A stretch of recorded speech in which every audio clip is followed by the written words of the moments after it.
Let's return to This Week in America. Here's your host, Rick Bratton. Welcome back, everybody. Coast to Coast, This Week in America.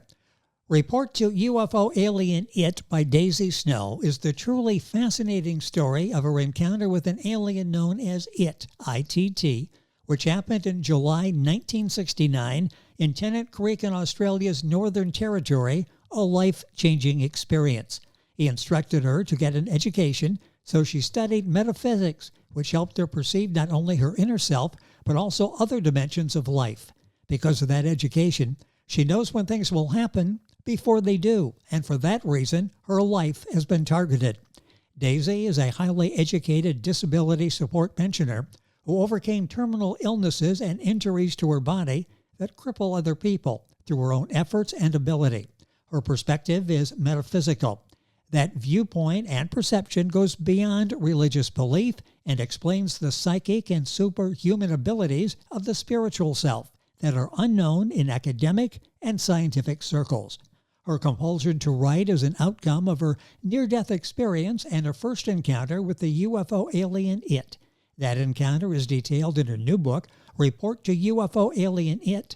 Daisy is also the author of 9/11 and the Holy War, 21st Century Style, Matriarch and World War III, a 9/11 incursion, Euthanasia Rebutted, No Right to Life in Australia, and a love story, Vis-a-Vis Our Book. We've talked about most of those right here on This Week in America, and we welcome Daisy back to talk about her newest book, Report to UFO Alien IT. Daisy Snow from Australia, our guest on This Week in America.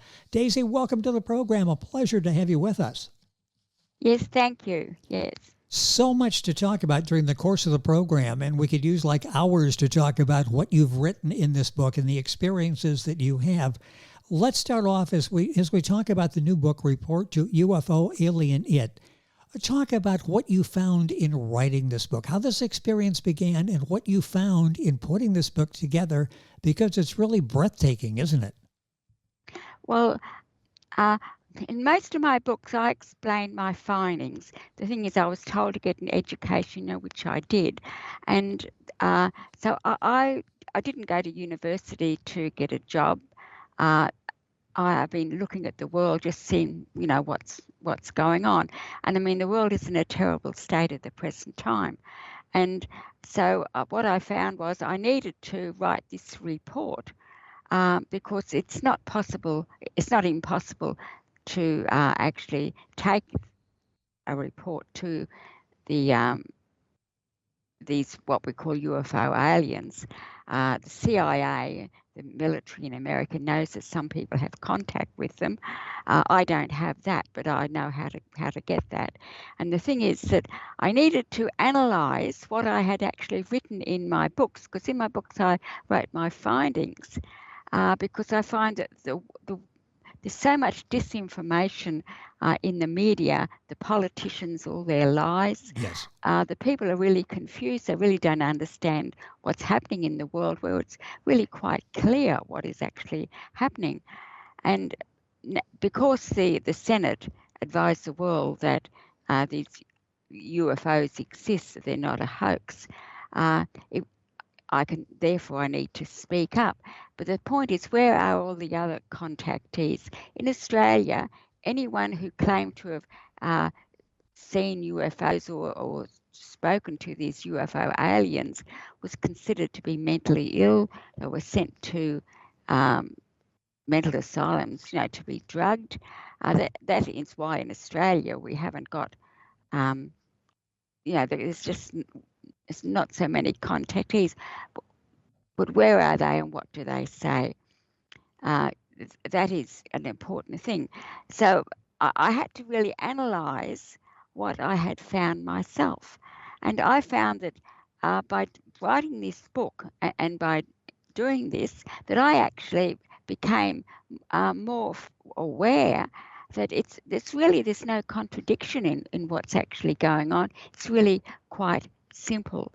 And the thing is that I even had in chapter 5, I wrote, there's numerous references to UFO use in the Bible. They're called cherubim, And in going through and analysing all of those, it's quite obvious that these UFOs have been with us for a very long time. But what is also important is that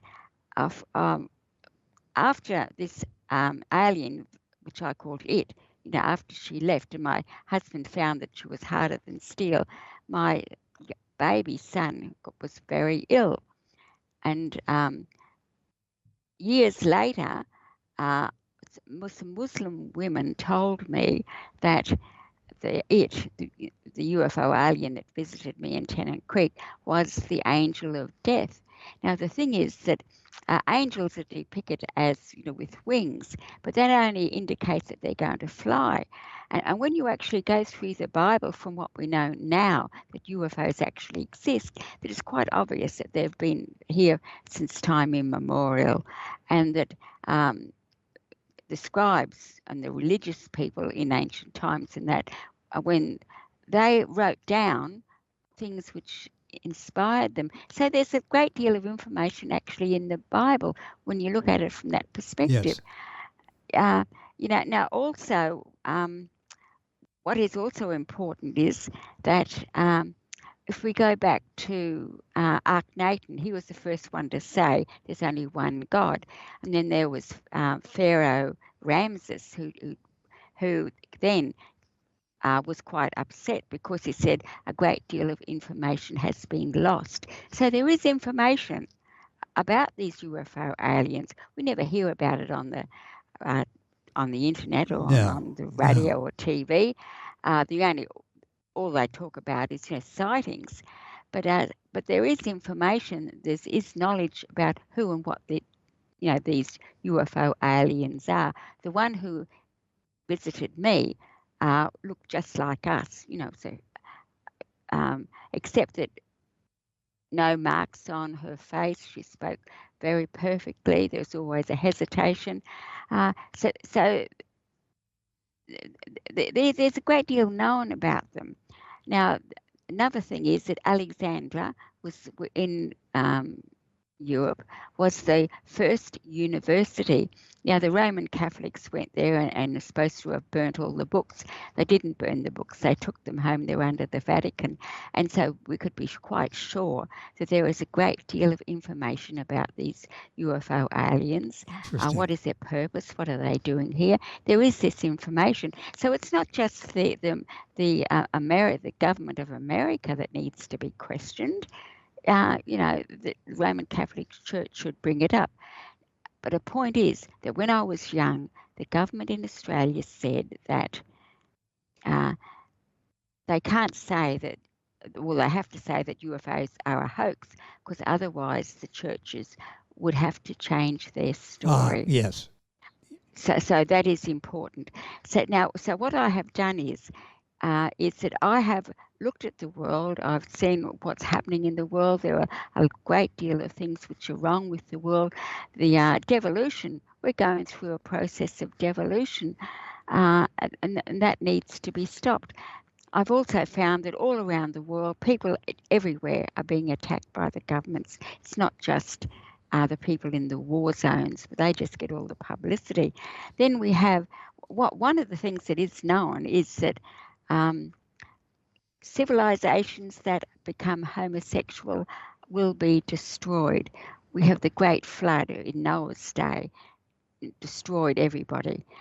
We have Sodom and Gomorrah, homosexual places in Europe which were destroyed. The thing is that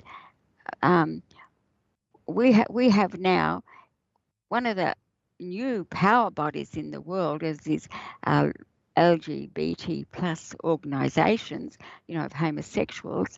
Now, when I was at university in the 70s, the homosexuals there had an agreement with all other universities around the world that they would work together to get someone in Parliament to change the laws so that homosexuality would become legal. That's what they did in Australia. The people, we've lost democracy in our country. The government goes ahead and makes laws without any consulting the people whatsoever. That is a problem here. We've got a problem in our schools, teaching the children all the homosexual propaganda. It's a way to say it. It's just causing really terrible problems. Now, since Donald Trump became president, one of the things he said he was doing, he says that there are only two sexes. So in America, maybe that problem will be resolved, not necessarily in Australia. We've got a Labor government. The Labor government is, it's supporting these homosexuals. What I need to say here is what I found was that international human rights, when it comes to discretion. Now, the homosexuals claim that they suffer from discrimination. The international human rights, the intention was not to allow laws which were illegal to be made legal. But what the homosexuals have done, they've made out that they're the only ones who are discriminated against, and they're out to make what was illegal legal. Because there was a time when homosexuality was illegal in every country in the world. And then we've got euthanasia. I wrote a book, Euthanasia. Yeah, we talked about that the last time, yes. Frightening. We have genocide in Australia. It's here. Vladimir Putin is correct about genocide in Western Australia. I explained how it works.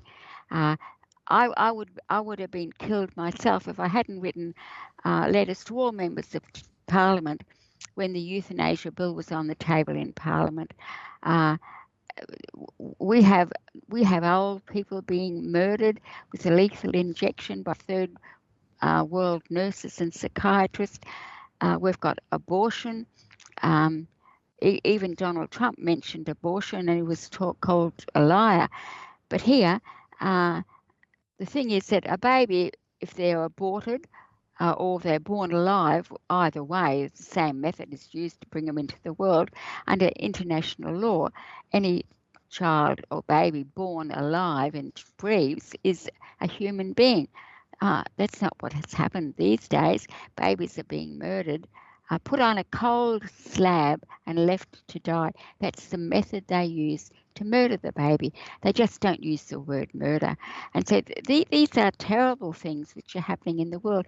And I explained in my book, Euthanasia Rebutted, that the Premier of Victoria, Dan Andrews, copied the same methods that Hitler used before and during World War II in the Holocaust. What's happening now is like there's a second Holocaust in the making. The thing is that we can't count just how many people or how many babies have been killed, but this is a problem which is of a great concern to the UFO aliens, because there is a purpose for being in this world, and that we have to evolve, we have to have experience, we have to socially mix with people, improve ourselves, our species, to become better people, more godlike. We were given free will. Even I explained in my book, I think it was a love story, that even Islam, the Muslims in the Quran were given free will. But they don't have free will. They are a suppressed people. We need free will so that we can progress, evolve, so we can have experiences. But what's happening is that this one world government, we have all these power organizations trying to form a one world government. Well, the problem is if you have what I need to say here is that these UFO aliens, one thing they said was that they were going to come down and confuse our languages. Now, why? This is necessary because we need many languages, we need many different cultures, religions, so that we don't have one person like Hitler or the devil or Iblis in Islam or Satan having total control of the world. Because, I mean, if we get someone like Hitler having total control of the world, we're doomed. You know, Exactly. that these are things that are important. Now, the thing is that these UFO alien humanoids, they will intervene when necessary. I explained, as is known, the Great Flood, Sodom and Gomorrah, when that was destroyed. Also, at the end of the Second World War, it's known what happened was there was a time period when no one could fight. And what happened after that was that the Nazi Germans and the Allies agreed that they have to stop the war. They had to find a way to stop the war. This point is not known to most people. And so the Second World War was stopped. But what we have now is that, like according to Vladimir Putin, he said that World War III is an extension of World War II. Well, I have to agree with that. The thing is that the Pope and Italy, they backed Hitler. And the thing was that I have explained in my books how the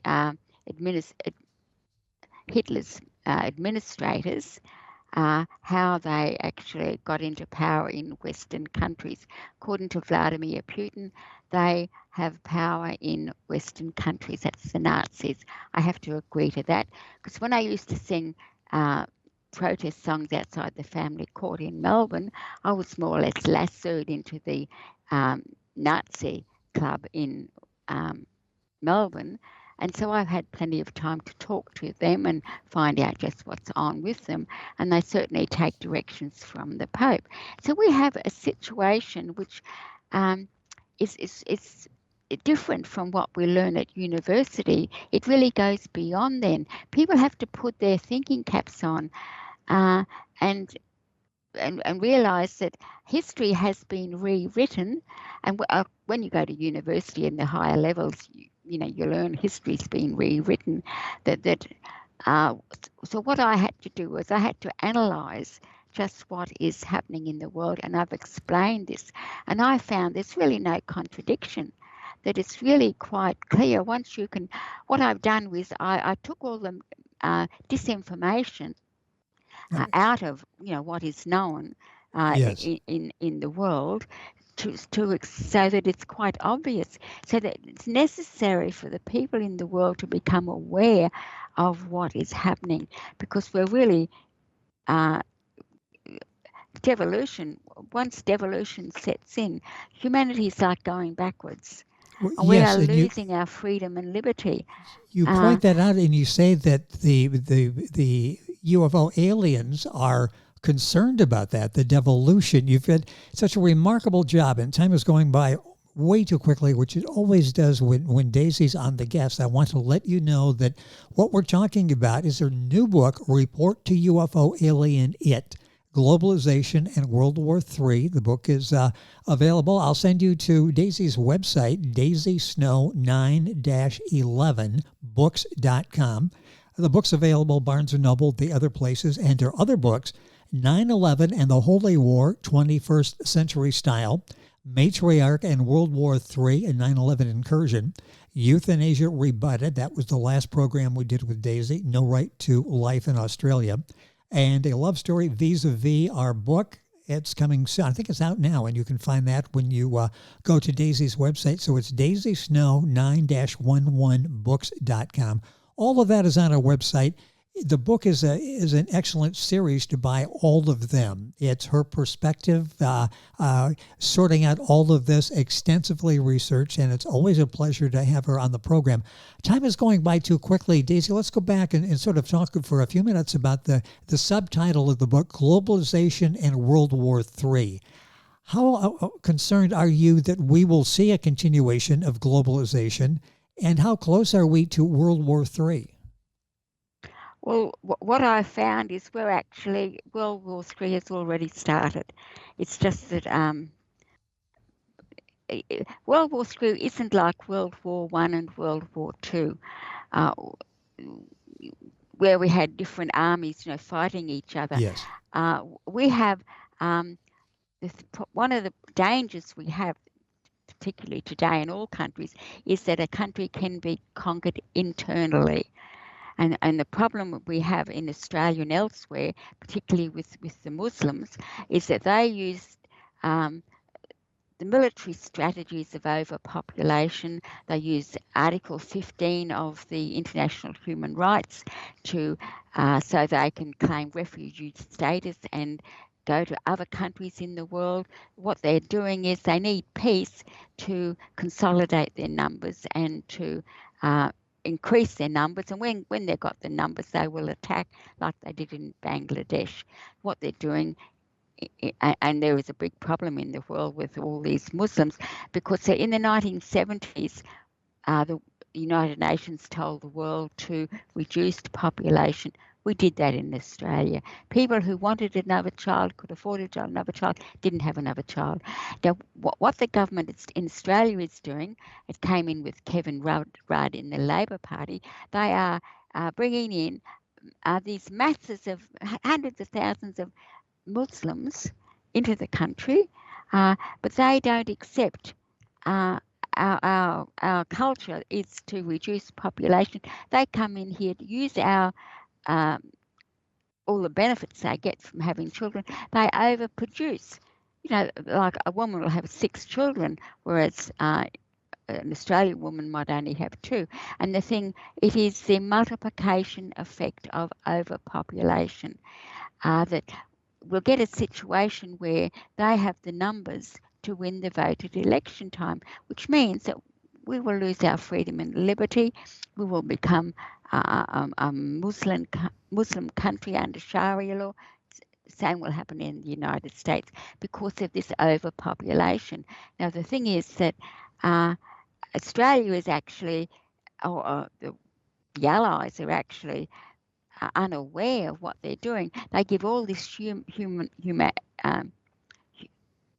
aid to these Muslims because they're always starvation. There was a Sunni communist told me that they have children knowing they can't feed them. It's a military strategy that they're using. International human rights, Article 15 allows them to change nationality, to overproduce, to go to all countries of the world. We've got freedom of religion. There's a big problem there because of the military surahs in the Quran. Religion should not be allowed to teach that they but should believe in murdering other people. But this is what's in the Quran, that they must not accept non-Muslims. The Jews in Gaza, the Jews and the Arabs, like the Muslims, were once brothers, the same people. But what the Arabs and what the Muslims have against the Jews is that the Jews refuse to convert to Islam. Now, the thing is that the Jews have returned to their homeland. It was their homeland. But the Muslims will never accept the fact that, they want to kill all the Jews. And the thing is that the Muslims go to all countries of the world, but they object to, like, the Jews coming back to their homeland. There's no such thing as a two-state solution which will resolve the problem in Gaza. So we have a situation where Donald Trump wants the people to move out. He says they're living in horrible conditions, and he wants them to leave that country and go to other countries, at least for some time, so that they can rebuild the Gaza Strip. Well, that is in accordance with their culture. The Muslims go to all countries of the world. The fact is that unless there's never been a reformation in Islam to civilize that religion. And the problem is the United Nations that allows freedom of religion, whereby people are, like in the Quran, non-Muslims should be killed. That's exactly what that states in the Quran. Yes. There will never be peace in this world whatever that's allowed. Well, Daisy, unfortunately, boy, we're out of time. So many interesting points that you bring up. Again, well-researched. The books are all international bestsellers, and they're available at Daisy's website, daisysnow9-11books.com. The new book that we've been talking about, the focus of all the international attention right now is on Report to UFO Alien, ITT, Globalization and World War III. That's the new book. Her other books available with really remarkable research and lessons, 9/11 and the Holy Land, 21st Century Style, Matriarch and World War III and 9/11 Incursion, Euthanasia Rebutted, No Right to Life in Australia, and a love story vis-a-vis our book. And, of course, the new book, Report to UFO Alien, Daisy, looking forward to our next conversation. So much great information that you bring us on the program. It is always a pleasure. It goes by way too quickly. Thank you joining us in the middle of the night from Australia once again for a program. Thank you so much for being with us. Good, thank you, yes. It has been our pleasure. Report to UFO Alien, the new book by Daisy Snow. Her website, daisysnow9-11books.com. Links for all that on our website, thisweekinamerica.us. Back on today's program in just a minute. This Week in America is online. You can visit our website, thisweekinamerica.us. Scott Pinkerton, associate producer of This Week in America. Jay Anderson, segment producer. Ben Watson, webmaster. Otto Bechet, director of engineering and TV production. This Week in America produced and is a trademark of Blue Funk Broadcasting, LLC. For information on all of our guests and to listen to this week's show, our website again at thisweekinamerica.us. And I'm Sean Bratton, executive producer of This Week in America.